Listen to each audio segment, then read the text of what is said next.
সাংসদ গৌৰৱ গগৈ মতে লোকসভাৰ নিৰ্বাচন আছিল ছেমি ফাইনেল।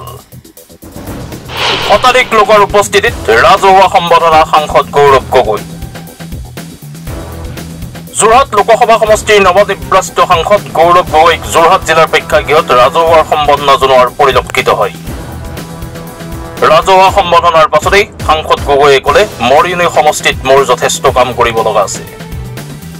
তাৰ মাজতেই মৰিয়নি সমষ্টিৰ বিধায়ক ৰূপজ্যোতি কুৰ্মীক গৌৰৱ গগৈক কৰি অহাৰ বিৰূপ মন্তব্যৰ সন্দৰ্ভত সাংসদগৰাকীয়ে প্ৰতিক্ৰিয়া ব্যক্ত কৰাৰ লগতে ৰাজ্যৰ মুখ্যমন্ত্ৰীয়ে যোৰহাটৰ বিশেষ সম্প্ৰদায়ৰ ভোটাৰৰ ভোট লৈ বিজয়ী হোৱাৰ বুলি মন্তব্য কৰাৰ প্ৰত্যুত্তৰ দিলে সাংসদগৰাকীয়ে। আমি মৰিয়নিত গৈ ৰাইজৰ কি সমস্যা আমি বুজ ল'ম। মৰিয়নিত গৈ বাগানৰ শ্ৰমিকসকলৰ কি সমস্যা আমি সমাধান কৰিবলৈ আমি চেষ্টা কৰিম। আজি বাগানৰ অৱস্থা যথেষ্ট বেয়া। আজি শ্ৰমিকসকলে সময়মতে দৰমহা পোৱা নাই। এটা পিছত এটা বাগান বন্ধ হৈ গৈছে আৰু দুখৰ কথা যে য'ত বিজেপি দলৰ বাগানৰ প্ৰতিনিধিসকল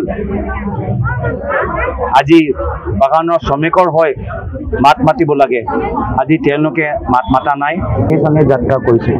আমাৰ কামটোৱেই হৈছে ৰাইজৰ মাজত থকা।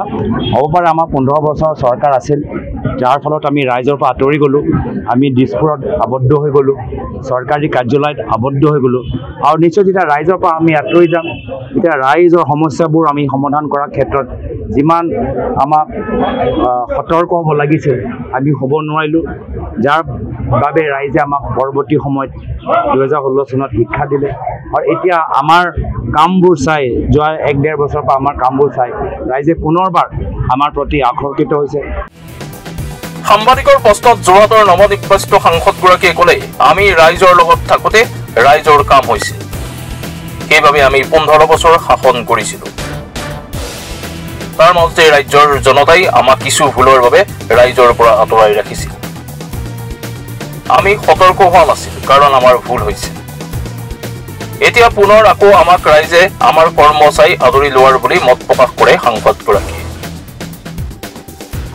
শেষত সাংসদ গৌৰৱ গগৈৰ মতে লোকসভা নিৰ্বাচন আছিল তেওঁলোকৰ বাবে ছেমি ফাইনেল।